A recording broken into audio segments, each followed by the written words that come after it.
What's going on, everybody? Right now, starting with technical difficulty, waiting for the laptop to boot up, but I am on my phone and the show must go on. So I appreciate everybody for being in, for tuning in. You guys see it, got the Cowboy backdrop, and I got my guy Game James sitting and, you know, and waiting to add him to the stream. So I got him right here. What's going on, Big Game? How you doing? What's good? Can you hear me? Yes, sir, man. I'm having technical difficulties on my end. My laptop kind of froze up a little bit, but Okay. I'm doing it from my phone right now. How you doing this evening, I, man?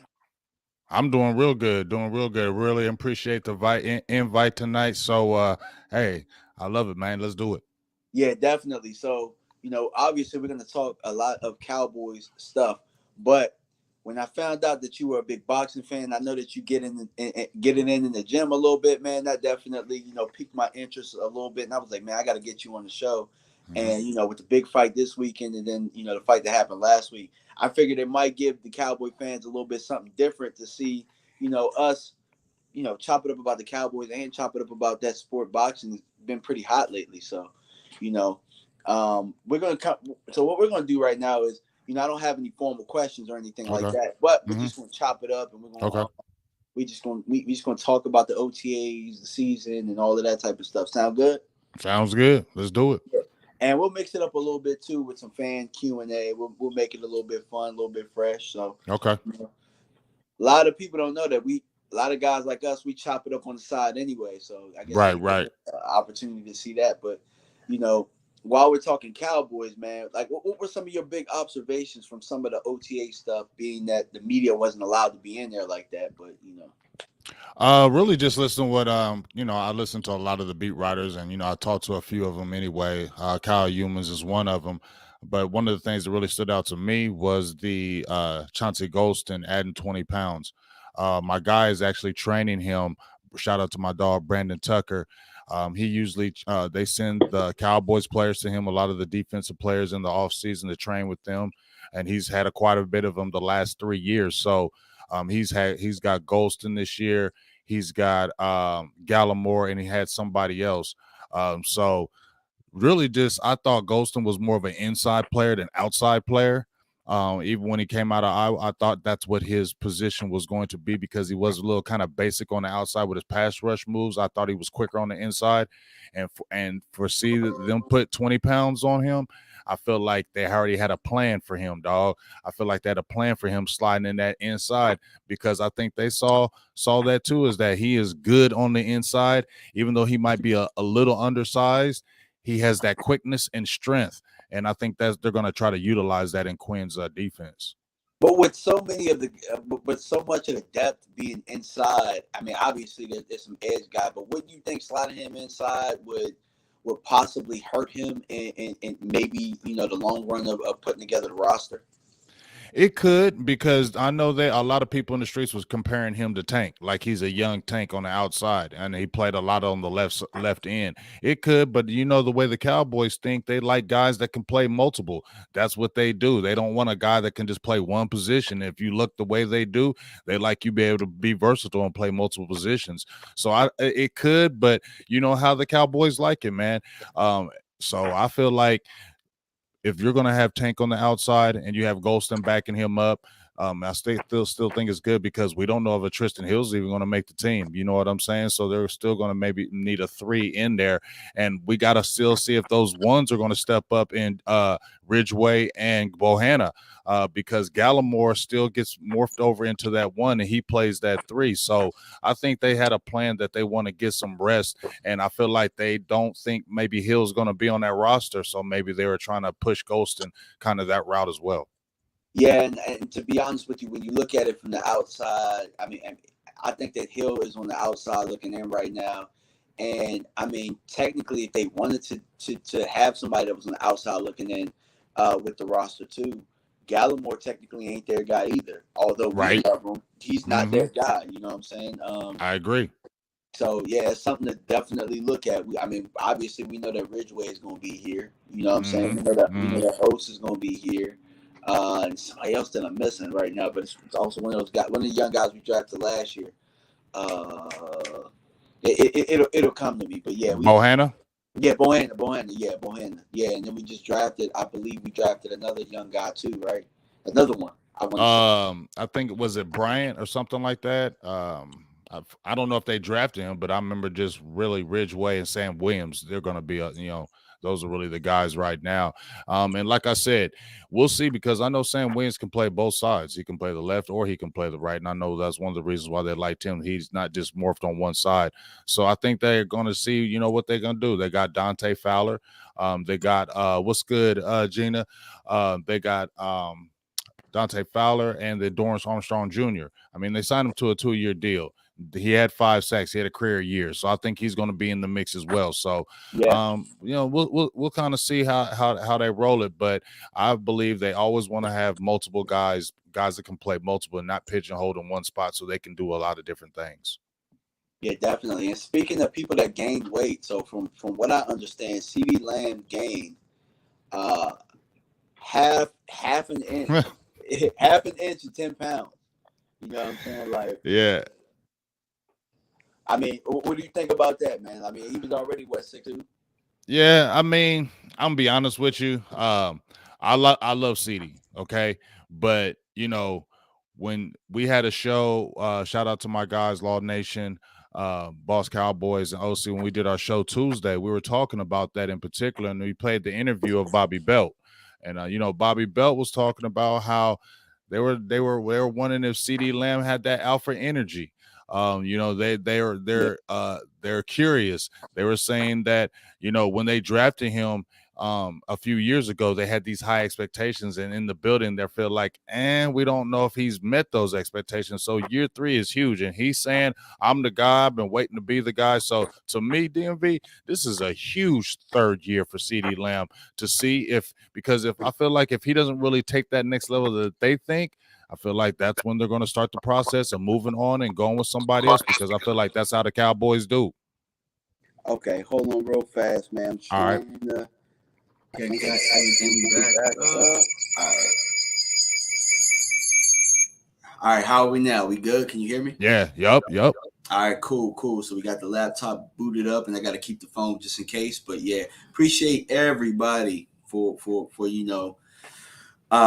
bearing with your boy. Sometimes you get technical difficulties. I know you know what I'm talking about sometimes. I know. Yeah, we just had it when we was going to do the show last time, and I had the technical difficulties. I was like, man, dog, please don't hate me. My stuff is just wrecked right now. No, it's all good, man. And yeah. So we were talking about alpha energy, and for me, I can see what you're saying, because if you look at the other guys out there, right? You look at Devontae Adams, you look at D-Hop, you look at you look at Chase, you look at Jamar Chase. Mm-hmm. I can see that. But if you look at like a Justin Jefferson, I would say Justin Jefferson don't really got alpha energy. He just go out there, kind of do his thing. I don't know if Cooper Kupp really has alpha energy. He just goes out there and balls. You know what I'm saying? So it might not be that important if Dak is the alpha that we need him to be. You know what I'm saying? And if you think about it too, Devontae Adams really probably in about year 2, year 3 didn't have the production or the alpha energy that we would say. He kind of didn't get that until guys kind of left, and he was left. So I think that it's something to watch for, definitely. And I think that we'll find out soon enough whether or not if it's going to matter, because we thought we could do the wide receiver by committee thing once before. If they enter that trade market, you know that, hey, he ain't what we thought he was. So it's probably worth them for them to find it out. Yeah, they got to find it out because, like I said, this is going to be year 3. And, he's on the 5-year possible with the, they got the extra 5th with the playing in the first round. So I feel like, they really like CeeDee. I feel like they want to, do things with CeeDee, but I feel like in the building, they still want to see if he's going to take that next level. And he's been good so far. It's not like he's been a bad player. He's been real good so far. But Yeah, you had Amari Cooper. You know what I'm saying? Amari Cooper, no matter what anybody says, it helped out CeeDee Lamb in the game because Amari Cooper is a legit number one still. So it agreed, did help CeeDee. So agreed. that's why I said this year to me, the bullseye's on him. Everything's on him now. Like he is the guy. Like Michael Gallup is going to be out for a significant amount of time. James Washington is a second, maybe possibly third receiver. We love Jalen Tolbert's arrow and his trajectory, and we love what he's bringing to the table already. But he's a rookie; you never seen him, so you don't know what he's going to do. So all that's going to be on CeeDee. So these defenses are going to be geared to stop him because they're going to come into the game saying, "Okay, who do we need to take away right now? Okay, we need to take away CeeDee, and let's see if Dalton Schultz or whoever this second receiver is going to beat us. Let's see if that running game can beat us because the offensive line is still in question." So it's a lot Yeah, of pressure on this offense right now, big dog. And like I said, that CeeDee and that connection, it's been good early, but we still needed to take another level this year. yeah. I definitely agree with you on that. But do you feel like, all right? So me and Mark Holmes, we kind of go back and forth on this a lot. You know what I'm All right. saying? And word is that Amari didn't have that dog in him, and that's why they pushed him out the building, which I disagree with. I think dogs come in different shapes and sizes. They don't got to be barking, but you could just tell that a dog is a dog. And they said that Amari didn't have enough dog. Do you think that this move? I mean, I don't know because I'm hearing inconsistencies in the building. They're trying to figure out if he got enough dog, but why would you get rid of Amari if you felt like CD doesn't have it in your case? You know what I'm saying? And what you're thinking? I feel what you're saying, but then it just comes to me. That's what Stephen Jones, man. That's why I feel like there's this dysfunction. That's why I've called the dysfunction within this organization because I feel like this was a Stephen Jones thing. I feel like he fell out of favor with Amari Cooper fell out of favor with him in particular. And when you fall out of favor with Stephen Jones, you're going to be gone because we know he could have made that happen with the money. We've seen that, but he's like, hey, I ain't trying to pay that money to you. We understand that I don't know where they got this that Amari was not a dog because we all know Amari is a dog. Like Yeah, no. just because somebody doesn't talk, and I mean Amari was saying it during the season when he wasn't getting the ball. He was saying, Yeah, "Look, I'm a dog. I'm not getting the ball, but I don't control that because if I'm getting the ball, I'm going to lead everything. I'm going to be the tops in the NFL in receptions, yards, touchdowns. When the game is on the line, you need to throw the ball to me. If we're having a little bit of a go in this offense, then you need to throw the ball to me more." So I don't know where they're coming right saying that he wasn't a dog and he was coming out saying, "Give me the ball because if you give me the ball, we're going to be more productive." This is just about Stephen Jones not want to pay him that money. He fell out of favor, I feel, and so they were just going to say we're moving on. And CeeDee Lamb is a cheaper option, and I feel like that's where Stephen Jones comes from the frame of mind. Look, I like you, but how much are you costing? So now they try to undermine the player. That's what they do, DMV. They undermine the player, already doing it to CeeDee Lamb. So you throwing it hmm out there saying, "Oh, we don't know if he got enough alpha energy." Why are you saying that about this player? Like you just said, you just got to rid of Amari Cooper. Why would you say that about CeeDee Lamb and he's about to be your number one? I don't like how they undercut the player like that because that just doesn't, it feels like later down the line, we ain't going to keep you because we're already starting to undercut you now.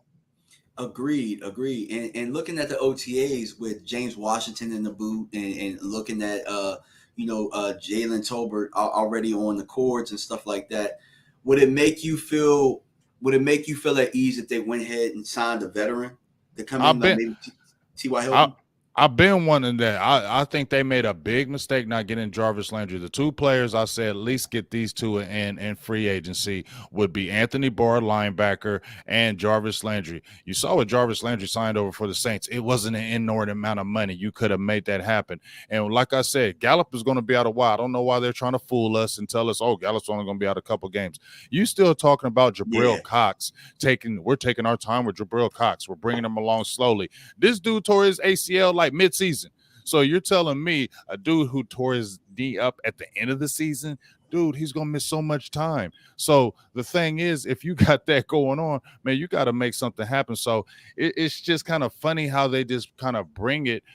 So I man, I don't know. It's just it's kind of frustrating right now to see how it's kind of panning out. Yeah. Do you think that possibly they might have maybe more faith in some of the younger guys like Simi, TJ Vasher, and guys like that to kind of fill in? I I don't don't. have faith that they can fill in. I know what I'm thinking, but I mean, That's do just you? a cheaper option, DMV. That's why I'm gonna just keep telling you. It's a Yeah, cheaper option. They don't want to go out and spend some money. I mean, you didn't have to pay a lot of Jarvis Landry a lot of money at all. That dude right there has leadership. He has a dog mentality that y'all talk about. He has plenty of alpha energy. He's gonna go out. He's gonna go hard on players. He's gonna come out every single play.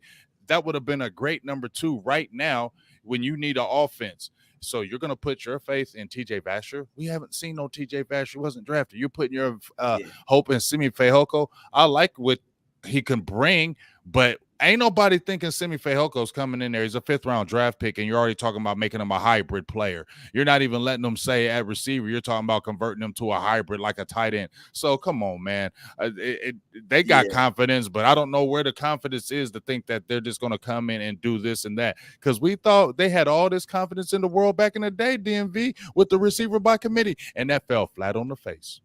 Well, all right, and you just brought up some very good points in what we're talking about right now. So guys, this was not rehearsed. We're just kind of chopping it up. Do you think that they really want alpha energy, or do you think they want that fake alpha energy that falls in line with what they want to do? Because alpha energy don't fall in line; it leads. You, Yeah, I'm agreeing with you. I feel like they just want to have that perceived. Like, okay, think about it, DMV.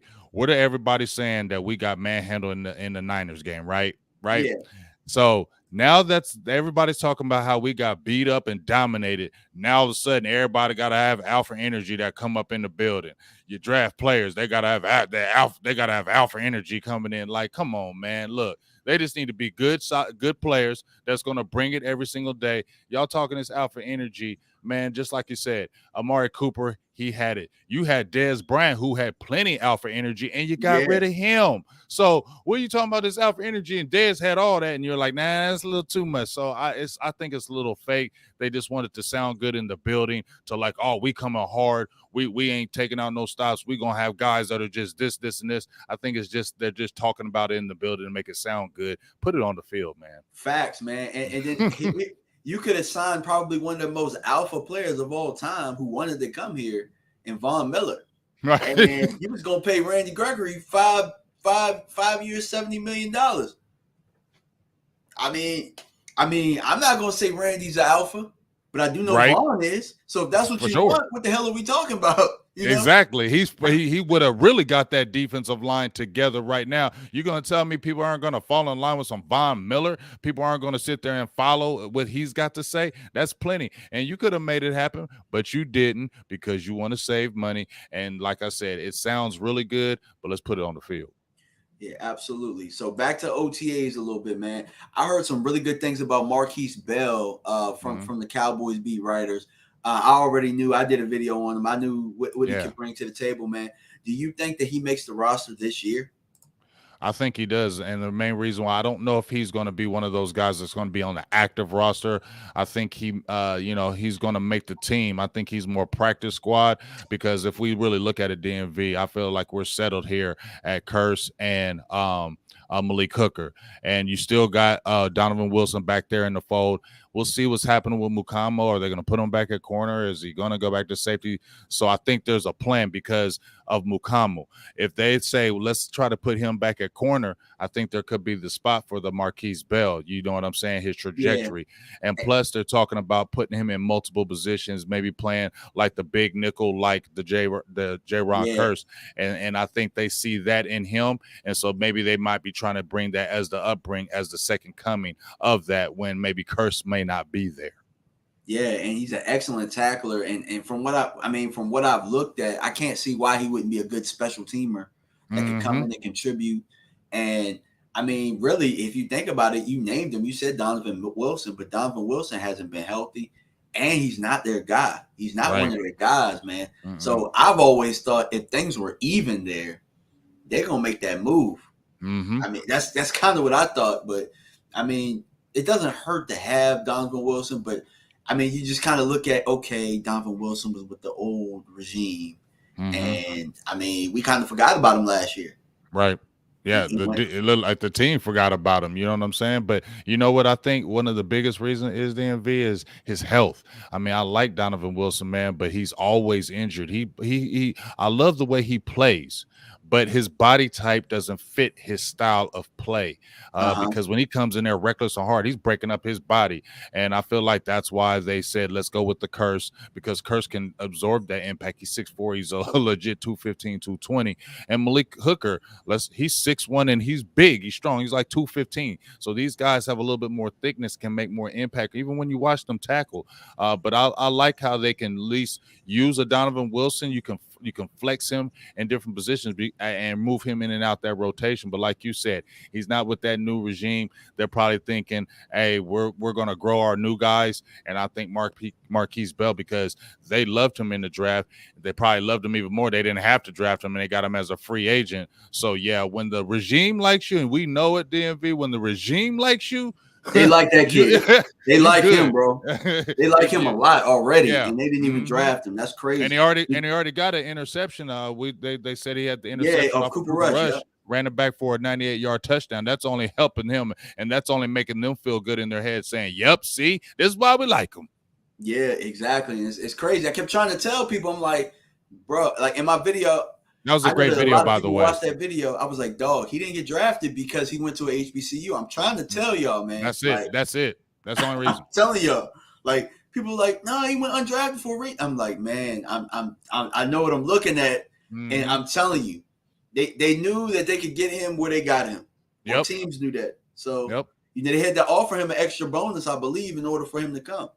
And there was other teams that he had a chance to go to, but he was telling me, not telling me, I'm sorry, but he was saying that, the Cowboys and, the Cowboys threw the extra money. But you know what? We did that with Rondale Carter too. They signed us all that big money and we never did nothing with them. So I hope we talking about the plan. I hope it, because I liked what, Rondale Carter was bringing to the table. And I liked, his ability, and they signed him to all this free agent money. So I was like, okay, but then they never played him. He went to the Colts. They bring him back, and then they still let him go. So I hope this is a situation where they're really putting that effort into him. Let's see what he really can do. Yeah, gotcha. And one more OTA question before we kind of move on to some of the boxing stuff. Well, let's go filled in for Tyron Smith at left tackle, with Tyron Smith having some back tightness. Do you feel uncomfortable about that, or like how do you feel about that? I mean, I do, because he has talent, but he's a rookie. We never seen him, and he came from a small school. It's all good. Everybody's saying, hey, this kid looks good. He can flex. He can do this and that, but he is a rookie, and he's coming from a small school. So, it brings the radars and antennas come up, because guess what? The offensive line is one of the biggest questions on this offense right now. And I've been saying the bullseye is on Joe Philbin this year, because you've had the last 3 draft classes, and there's been at least 2 offensive linemen in each of those draft classes. So it's time to really make this work. And like I said, people aren't giving Joe Philbin the credit for Terrence Steele. They're saying Duke Mayweather really got him together. And you've seen with Tyler Biadasz, he hasn't been great under the Philbin regime. So, it definitely brings the antennas up, because you got Tyler Smith, who, yes, we love the talent, but he's still raw. I mean, he's still learning. Yeah. So you got him still learning.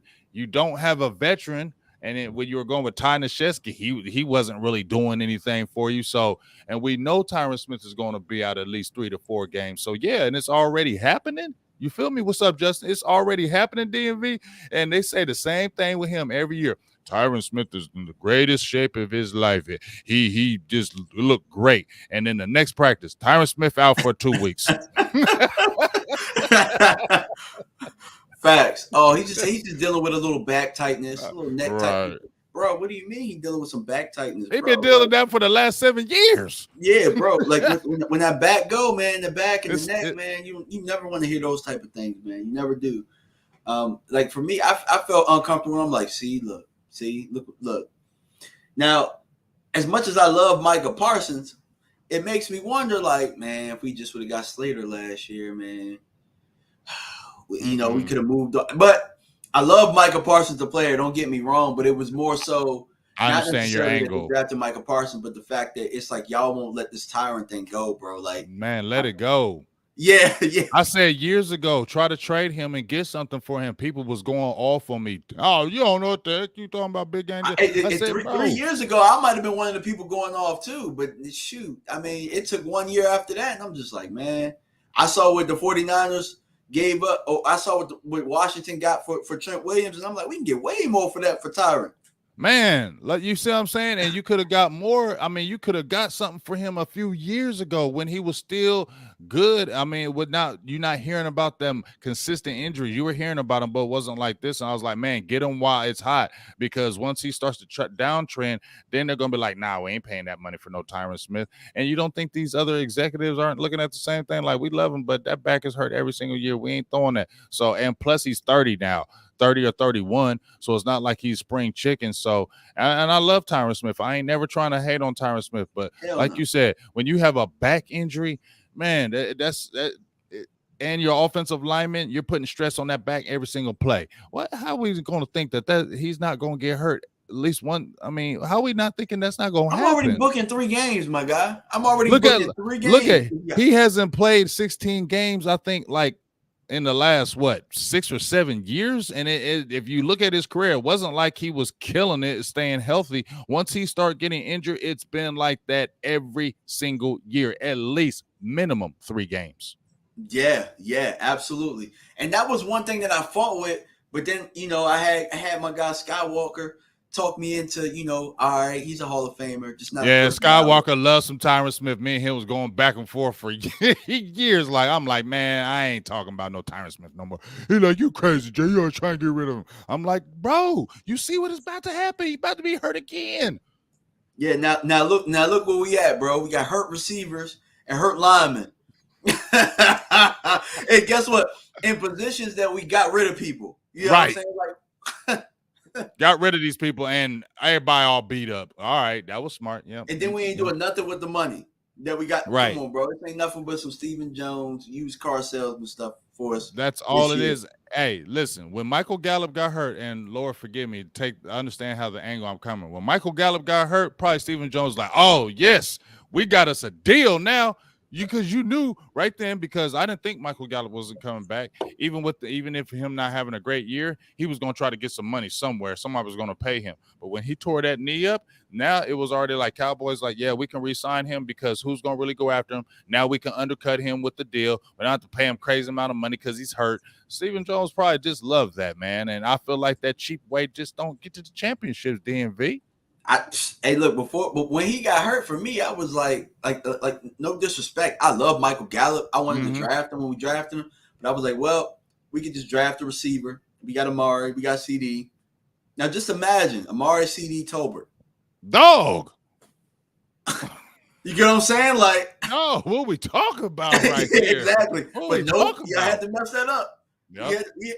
Stephen Jones want to put his hands in there and want to tell us all these other things. And I was just listening to him when they was asking, like, what was the reason why you're getting rid of? Well, we love Amari. It just felt like, it just wasn't working. What wasn't working? Well, I mean, I'm not understanding what was working. Why are you taking your explosiveness from the offense? This is what I said as well, DMV, is that you lost 12-5. You took Cowboys world was frustrated after that 12-5 loss. We felt like that was our year. Last year, a lot of us felt like that was our year. We had the offense, we had the defense, we had everything in place, right? So you lose that game, and in the fashion you lost it, you would think your team would say, we hated the way we lost that. We're coming in harder. We gonna keep this. We're gonna add, and we're gonna take it to the next level. No, what do we want to do? Well, let's go ahead and get rid of Amari. Let's get rid of him. Let's do this. Let's do that. And let's go ahead and get cheap. And let's try to build through the draft.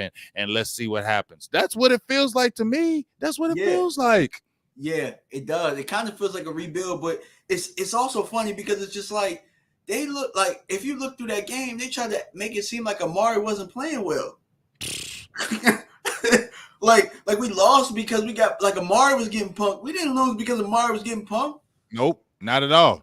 Not at all. But you want to, and like we said, you could have made that money thing happen if you wanted to be aggressive. Like I said, you just said it right there. It's just making my heart hurt when you mention Amari Cooper, CeeDee Lamb, and Jalen Tolbert. Dog, what? Yeah, yeah, What? yeah, exactly. Like Man, when you think about it that way, it's just like, man, look, I don't care. Like him and Dak, they just gotta look. They gotta make whatever work, bro. It is what it is. yeah, Y'all need man. to make it work. Kobe and Shaq fought for years. I mean, it like I said, it is what it is. I just feel like this is the Cowboys way. And when you listen to Stephen Jones, he said I listen to him and I listen to every word he says. And when he says, "Oh, of course, we're always thinking about contracts a year, 2, 3, 4 years down the line." See, when I heard that, I'm like, every player that they get, he's already thinking, okay, if you don't play this little bit, I'm gonna undercut you and I'm gonna get you somebody else who's cheaper, and that's just what we're gonna do. And I just don't like that kind of theory. It just doesn't work because you got guys, and the thing is, you take that gamble, right? In the draft, you take that gamble every time. You're gambling on players who never played in NFL that they're going to take that next step, right? Yeah, But you don't want to pay a player who's proven himself in the NFL. He has proven what he can do and he can make your team better. But you're like, and that money ain't working, so we'll take this gamble because it's a cheaper option. I don't get it. yeah, me either, man. To me, it's like, are you trying to win? Because I felt like the team was close last year. It's right Although we there. lost in the first round, I just think maybe a tweak. Maybe I felt like one or two players. We were one or two players away, in my opinion, and guys we've named. You know what I'm saying? Figure out the money situation with Von Miller. Hell, I mean, if they would have got rid of Amari and got Von Miller, I'd have been like, oh, okay, I Okay, understand. yeah, You know? we being serious. Yeah, I would have understood. Like, okay, well, we're just gonna make the defense elite, and the Mm-hmm. offense is gonna follow suit.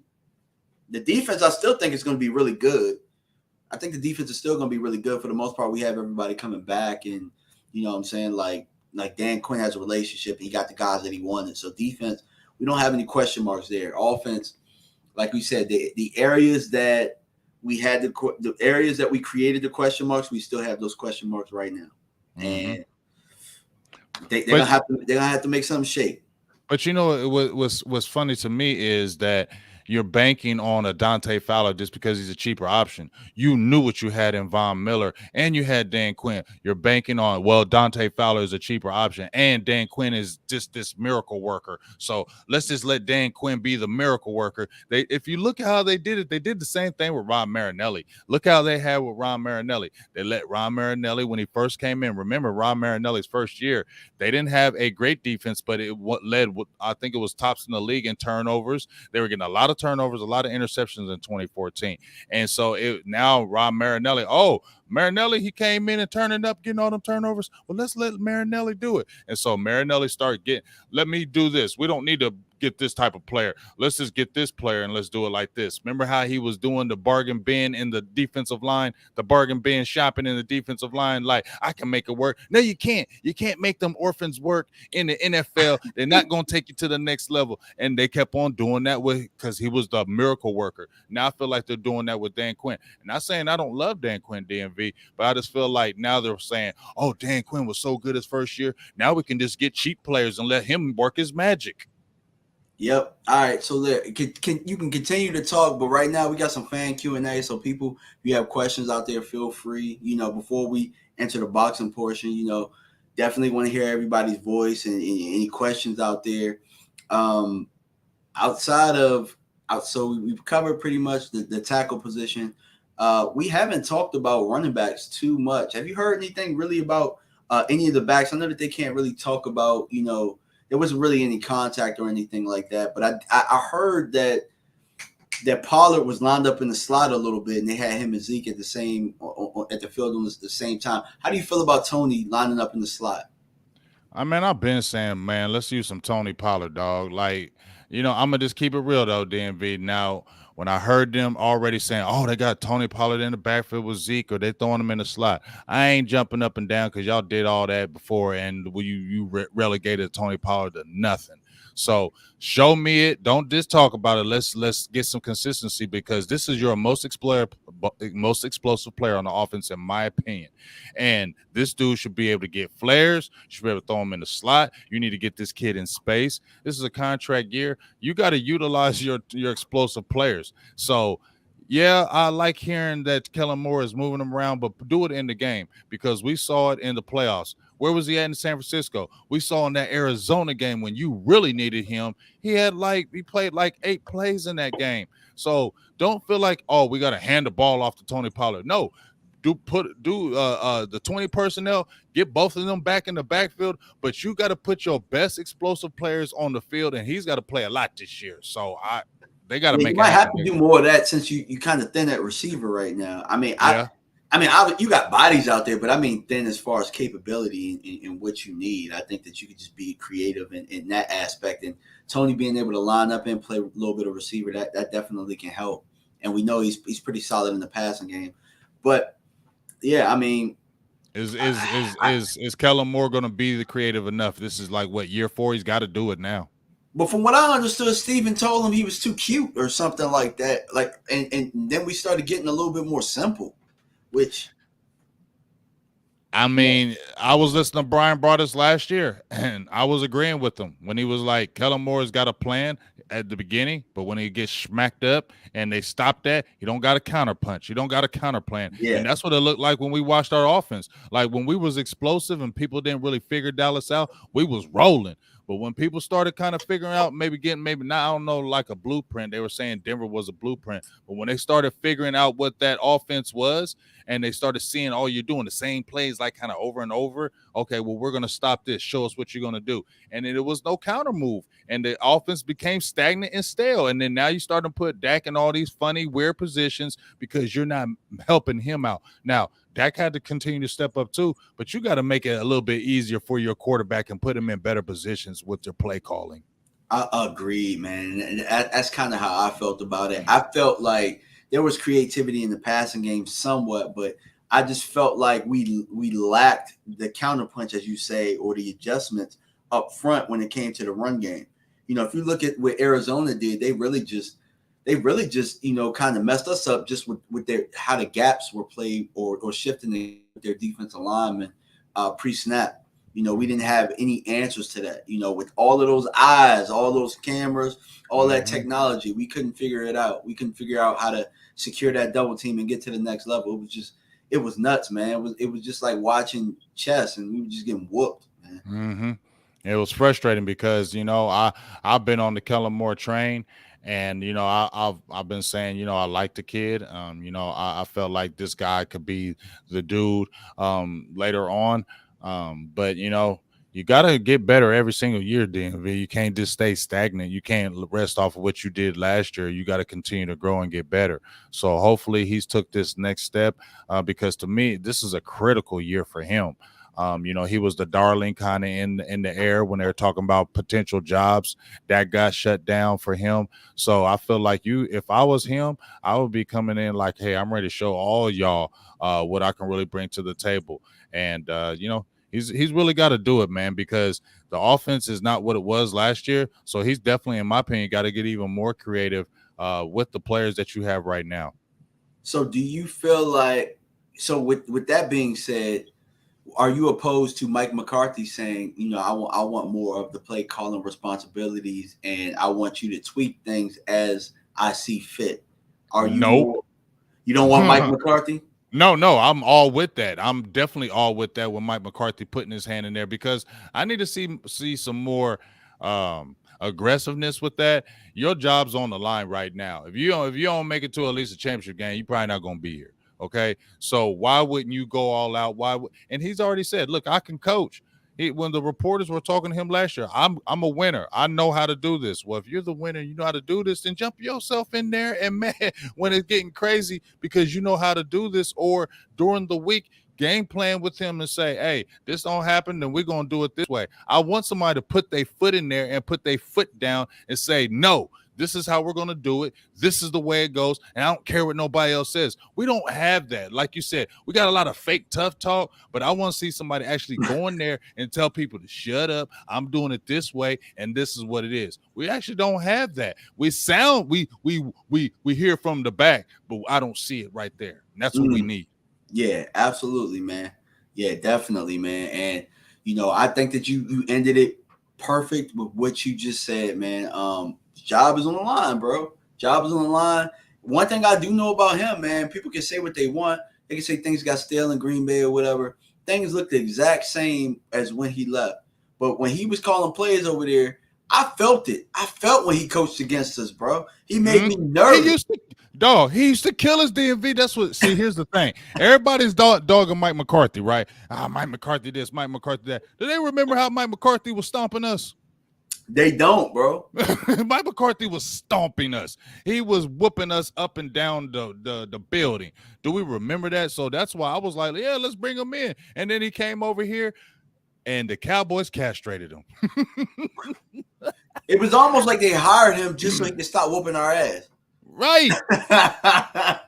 Dog. I'm like, we got him. Okay, good, because he been smashing us. And then he comes over and it's like, okay, this is not the Mike McCarthy that was over there. Just like you said, they can say what they want about stale. But all I know is this. Aaron Rodgers only won one Super Bowl. And who was his coach? Mike McCarthy. Bingo. That's what I'm at, too. Aaron Rodgers got his ass stumped last year, too. By the same team we did. Got worse. Everybody talking about this coach. Oh, Mike McCarthy didn't know nothing, blah, blah, blah. But when this coach came over here, what you been winning? You ain't been winning nothing since that new coach got there. And like I said, you won your one Super Bowl and your championship with Mike McCarthy, so he can't be that stupid or dumb. And guess what? When you came in, you took a couple years and you went to the chip. Man, that's crazy. And you were consistently going to the playoffs every single year over there, Aaron Rodgers. So I don't really want to hear no Aaron Rodgers talking all that mumbo jumbo. Yeah, facts. And let's keep this. Let's keep it 100. He's won MVP the last 2 years and ain't busted great. Ain't did nothing. Did nothing. Choked. Yeah, exactly. So yeah, when people talk about Aaron Rodgers or they talk about Dak choking or whatever, I'll keep it real with Dak. There's certain throws and sometimes he keeps it safe or whatnot. I feel like Dak could have played better, but you ain't gonna give Aaron Rodgers a pass. The back-to-back MVP and Super Bowl winning quarterback. Like he got beat worse than we did. So it is what it is, man. And he's been consistently coming up short. Exactly. But yeah, man, we're gonna touch on boxing now, and then we're gonna get up out of here, man. But did you get an opportunity to watch the Jamel fight last week? I didn't. I had some stuff going on, so I apologize about that. But I'll tell you what, I'm all in on this with this Davis fight. I saw that weigh-in today. Oh, I was like, yeah, buddy, that's what I'm talking about. That got me. That was funny. I'm gonna just keep it real. The whole thing been funny, bro. It's like watching two punch drunk dudes just talking back and forth, bro. I love watching Tank fight. He from Baltimore. That's close to me. I lived in Baltimore for a year. Mm-hmm. So when people hear him talk and they think that he's slow or whatnot or punch drunk, nah, that's how they talk out there, bro. Right. I'm sorry, I'm not but he hood. You know what I'm saying? So and that's this. He don't try to. I don't gotta be all articulate and man. Look, we boxing. This is what it is. I ain't trying to hear none of that stuff that dude. I was listening to what he was talking about today when he was talking about Rolly. He was like, man, that dude can't get no fights. He just trying to get some gifts for Christmas for his mom. So I was like, I love it. I was like, okay. I think yesterday he said something along the lines of he that dude that come to the gym and he coming up to where he think he nice, but like he really ain't. He really ain't nice. And did you see when he said in his phone? He said, "Look, you remember this spar?" And Twin said, "I wanted to spar him. He was right here." I'd say, "What's up?" He said, "I came to the gym and said, what's up?" He ain't say nothing. He said, "I ain't worried about this dude." But Rolly, it's actually funny though because I feel like a win for Rolly shakes up the sport in a good way. Oh, that would shake it up in a big way because I don't see that happening. But that would shake it up majorly because I don't know how many people think Rolly's going to win this fight.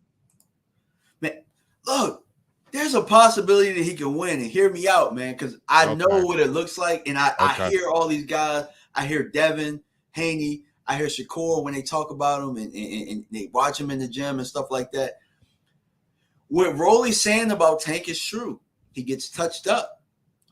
Like he might dodge one punch, but he ain't dodging two. He ain't Right. dodging three. You know what I'm Mm-hmm. saying? He don't really start boxing or moving until he kind of get in trouble. And if you watch that last Pitbull fight where he got in the Yeah. fight, like he was getting touched up and he was Uh, kind of getting hurt a little bit.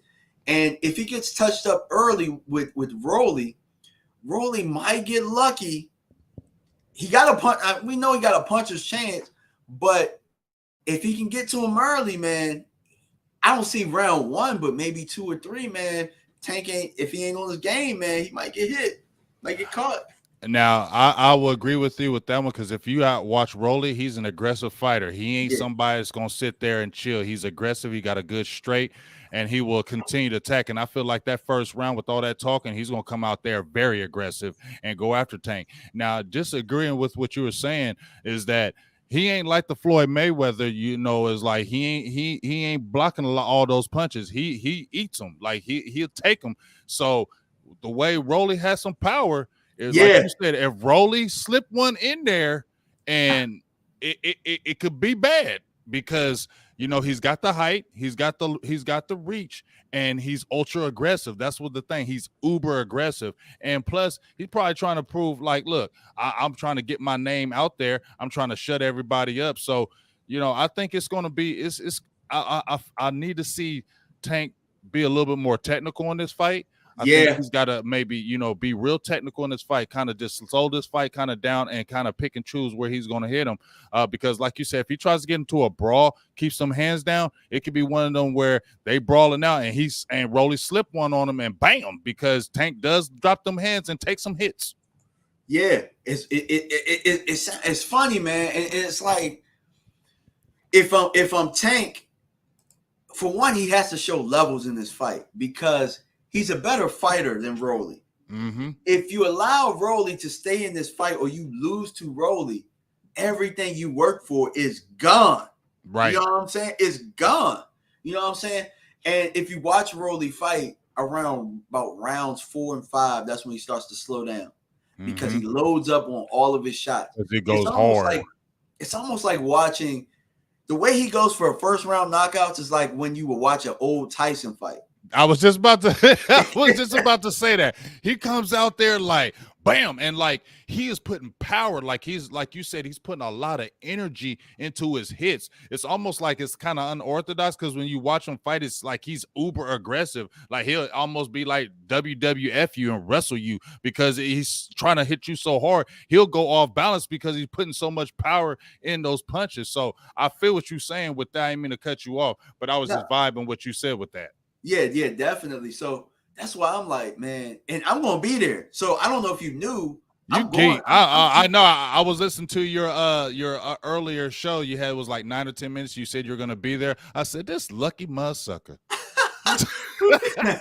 Yeah, I mean, it was only 3 hours away, and then my homeboy was like, "We should go," and we've been planning it for weeks, and then I'm just like, man, yeah, let's do it, bro. Like that's one of my bucket list things this year, or that I just said I'm gonna start doing. I said I wanted to go Mhm. to a Tank fight. I was like, I Right. want to go to one fight a year. Last year Right. I went to Wilder and Fury.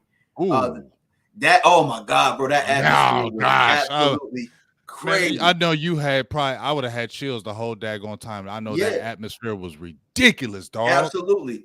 And it was crazy because like when I bought the ticket, I bought it for a lot of money, right? Mm-hmm. And then they upgraded the seats. So the ticket I bought was for about $500, but I'm like, it's all right, man. Like at the end of the day, this is something that I've always wanted to do, Right. so I don't Right. care. They upgraded us to $2,000 seats because it didn't sell out like that. So we in good seats, and then I somehow end up next to Bill Haney.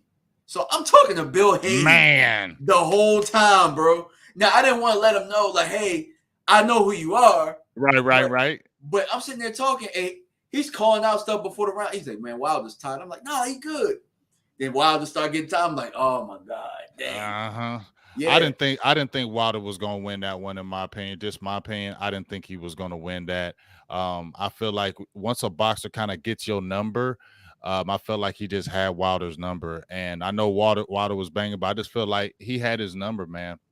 But he's a he's a great fighter, man. As much as I can't stand it, and it really showed in Fury's last fight with Dylan White, because Dylan White's supposed to be one of the top heavyweights, and he just dominated him real easy. He didn't dominate Wilder to me. He had to work for every bit of that. Oh yeah, he had to work for every bit of that. And he tasted the canvas a couple times.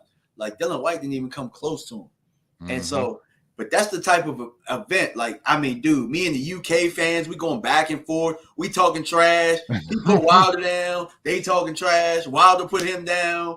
I'm talking trash, and they all sitting in their seat. But hey, it was back and forth. Man, that would have been just electric. Yeah, that would have been electric. That'd have been fun. Well, I know you're gonna have fun at this Tank fight because, like I said, it's a lot of anticipation to see, what can Rolly really do. You know what I mean? Like what can and I think coming from where you were talking about, I think I keep going back that Tank needs to be a fighter. He needs to be a boxer, because this dude is just going to come out and try to brawl with him. And I don't think Tank should get into no brawl with this dude. I just don't think, he should not do that. He should be a real technical fighter this game and play good defense and just pick and choose where his spots is going to be and wear this dude kind of down and stay away from them shots. I think that's what should happen. Agreed. And see, the thing is that, like, did you get a chance? Did you watch the Tank and Santa Cruz fight when they Yes, fought? I did. Yes, I did. So the thing about Santa Cruz is that Santa Cruz was a volume puncher and the pressure guy, but Santa Cruz he played by boxing's rules, if you understand what I'm saying. So it's kind of like you have rules in every sport where it's just like, come on, like in baseball, you're not going to tag up from first to go to second base or something like that. Rolly doesn't play by boxing's rules. You get what I'm saying? You get, like, he's not like, you guys are gonna tie up. He's gonna try and he's gonna hit you. He's gonna hit you. Yeah. He's gonna hit you in the head. He's gonna hit you from behind. And just like you said, there were times when Davis had his back, and then Cruz was nice and let him turn around. And, you know what I'm saying? That's not gonna happen with Rolly. He's gonna be dirty. No. Yeah, exactly. Bro, like you have to keep your P's and Q's the entire. He's not going to play by the same rules, especially not now with you pushing him off the stage. Right, and there was a lot of heated talk after that one. So yeah, it's going to be some dirtiness in that, especially like you said, when they tie up. It might be a quick headbutt. It might be some of that, because he don't like you, Davis. He don't like you, so it's going to be some extraness. It's not even that the bad blood part about it. That's just how Rolly fights. Like, right. I forget what fighter said it. Might have been Ryan Garcia after everybody was talking about how he got smashed and sparring by Rolly. But he was like, see, people don't like sparring with Rolly because Rolly don't know how to play the game. Rolly just go hard the entire time. You know what I'm saying? It's like, hey, slow down. Hey, break it up. Hey, I said get back. Yeah, exactly. Like Rolly don't play by the same rules that everybody play by. That's why it's like Tank, bro. Like, do not get in that type of fight with him. Don't do it. And we saw how ultra aggressive Pitbull was. Pitbull was all over him. You get what I'm saying? Like Pitbull wasn't playing around. So this dude has got that when we talk about alpha energy, he got all kind of that energy that he ready to give you. He got cojones. So, you feel me? He don't care. So that's why I said, man, you can't let your ego, in this case, DMV, get in the way of your boxing. Because like you said, this could be bad for you. You could lose all this with a loss. So be smart in this fight. Don't try to prove nothing to nobody that you can knock him out. You don't got to prove nothing to nobody. Just outclass him. Just beat him up. If you got Floyd Mayweather, right, who's your guy, who's basically, we saw what Floyd did. So you need to emulate that type of fight in this one, in my opinion. I agree. I agree, man. Just go ahead, box him up for 4 or 5 rounds. Then your window's gonna around round. It's gonna open. It's gonna open. It's gonna open. That uppercut, get him with that left uppercut. It's gonna open. It's gonna open. Just be patient with him. Wear him down. Box him up, and it's gonna be open, like you just said, DMV. That 7th, 8th round, you can catch that slip, and it's gonna work. Just box him and be smart and be technical, dog. Yeah, and tie him up. Tie him up. Tie him up a lot, please. Tie Frustrate him him up. because that's gonna frustrate him. Yeah, and don't let him get close. Because what I'm afraid for is if you open up too early and you get into that with him, he gonna headbutt you. You might get a cut, and you might not be able to see for a round. And like kind of like, do you remember Maidana and Floyd, the first fight when Maidana came out like a bat out of hell, and how Floyd had to handle that? But I mean, eventually Floyd ended up getting cut. But that first round, Maidana was on his damn head. And it's like Floyd tied him up. And you know what I'm saying? He never let the moment get too big. Didn't try and, you know, he knew what it was. He knew, all right, we got 12 rounds to break this guy down. Yep. And I mean, that's why Floyd's so good. That's why he was undefeated. Defense, you know, my like I said, my cousin, he's got his own gym. He's got 2 boxers right now. One is 7-0. He's actually got contracts, so he's doing contract boxing with this kid, and he's really nice. But you know, my cousin told me whenever we would get in the gym, he said, I don't care about all that offense. He said defense. He always just kept telling me defense. You need to have great defense. That's the main thing you need to worry about. Because and when I was listening to Floyd, when he was like, you know, they expect us boxers to be done, we can't talk and this and that. He said they don't like because I'm not like that. I got all my senses. You know why? Because my defense was one of the best ones out there. You weren't hitting me, you weren't touching me. And he said we want to hit you, but we don't want to be hit. And I think that's where Davis needs to come. We want to hit you, but we don't want to be hit. Exactly. So, but we're also asking Tank to do something that we really haven't seen. We've seen him. I've seen him box and be offensive. Can he show that layer of defense? Maybe Floyd is throwing him in there, and maybe they'll sign a contract after this. But maybe Floyd's throwing him in there to get this experience for him having to be able to work on that part of his game. Because when you have to fight the Devins, you got to fight the Shakurs, you got to fight the Lomachenkos. You're going to have to be on those defensive P's and Q's. You know what I'm saying? Yep. So there's I mean, everybody's like, why is this fight happening? I'm one of those people too, because I want to see Tank fight somebody really credible like the guys that we named. But I mean, maybe this is just preparing him for something else. Well, let's hope so. But like you said, I want to see his defense continue to get better because you do see him get hit. It's not like you don't see him in fights where he's not taking some punches. And like you said, with Rolly, this is a sneaky guy because he don't play by the rules. I keep on saying he's uber aggressive. He's going to come out that first round and try to brawl you. Those first 2-3 rounds, he's going to try to brawl you, beat you up, do everything he can.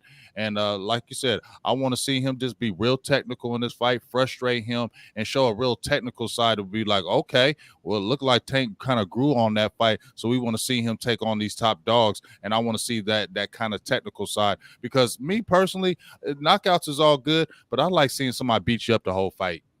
Yeah, and I like seeing the science, like, oh, I done slipped the punch, I done pivoted. Playing just technical. I love the technical part. The same way we talk about football DMV, where you got the technical side, basketball. I love technical people, and just like you said, it's an art and a science when you can see somebody who is just so technical in their ring and just breaking somebody down in the ring. Kind of like when we talk about Peyton Manning, how he was just so brainiac. He knew his opponent. He knew it was where you were gonna go, and that's where he counteracted that. That's what I love in boxing. I love a guy that already knows his opponent and really knows how to beat him in that fight. Yeah, and before I ask you your prediction, I think the guy that you just named and the guy who's probably going to take the mantle, I've said this, and I'm going to continue to say this, I think Shakur is next, bro. I think Shakur is probably the closest thing to Floyd that we're going to see. I do love Bud. I think Shakur, as far as that defensive prowess and that technical ability, he's a southpaw young Floyd, and it's coming. He about to get that grown man strength. I love southpaws. I'm a southpaw in the house, baby.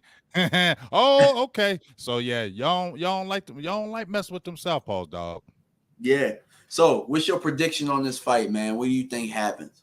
Ooh-wee. I feel like this is going to be, like I said, them first 3 rounds, Rolly going to come out ultra crazy. I'm just hoping, like I said, Davis really goes on the defense, but I'm gonna go ahead and say he tires him out. 7th round, he's gonna hit him with a nice left uppercut and put him on the campus and make him go to sleep. Yeah, I got a similar prediction. I think that he probably gets hurt early. I think Mm-hmm. Rolly's gonna hurt him early. Yeah. I Mm-hmm. think he's gonna weather the storm, and I think that he's gonna probably start finding a home for the uppercut. Probably about round 5, round 6. Probably hurt him a little bit. Yeah, I'm around round 7, 8, where we probably gonna get a devastating knockout. But it's probably Mm-hmm. gonna be from Rolly being tired. Yep. And probably stepping in and ending it. But I think Yep. Rolly gonna give us a roller coaster, though. I think that's Yeah. what happened. Rolly gonna give him some work, and like you said, I'm vibing 100% off of you. Where he might get a little hit, the crowd might go a little crazy, but I feel like that's where if you that champion, that's where that championship comes in, and you kind of just weather the storm, like you said, and then he done boxed himself out. He done put all his energy out, and that's when you bow, and it's gonna be a big one, kind of like what that La Cruz punch where he got that devastating uppercut, and he was on that ground forever. You know what I'm saying? So it might be one of them. Yeah, definitely. But yeah, man. Shoot, my computer started acting up. I was like, wow, Yeah. this dude is dope. I said, how did he just do that? Yeah, it's the Matrix over here, but man, we getting ready to end it anyway, my guy. I appreciate you coming through, man. Where can the people find you, man? Hey, just check me out on Big Game James. Got the YouTube, my Facebook, got a sports page over there. You can hit the Instagram, but I don't really mess with that no more. Or, my Twitter handles Big Game James as well. We just try to talk football, try to keep it as real as possible, and have a good time. So check it out. All right, man. Hey, appreciate you for dropping by. If this was great, we got to do this again. I also got to get you on here with some of my boxing guys too. Eventually, yes, sir. I was gonna get Tony Weeks on here, but he said he couldn't do today because he had an IBF convention. But it might be good to get you on here with him as well. Yes, I love it. Yeah. So appreciate you, my guy. Appreciate you. Thanks everybody for stopping by, man. And we out. Peace.